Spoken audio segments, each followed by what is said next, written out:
Welcome. In this tutorial, I'm gonna show you or teach you how to change your background on Telegram. So if you want to know how I did it, just keep on watching. So first, you want to open your Telegram app and then make sure that your account is logged into it. Then after that, just go ahead and click on settings. Then here you can see appearance section. So just go ahead and click that. Then here you can see this options. Okay, so once you click on that, you can see the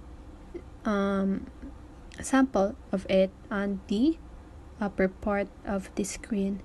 So if you want a lot of or more options, just go ahead and click chat background.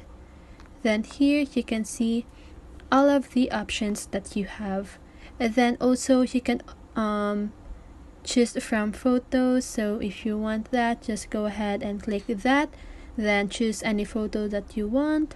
So that's it. I hope this video helps you, and if it did, make sure to like, subscribe, and hit the bell notification so you won't miss a video. See you on the next one and have a great day.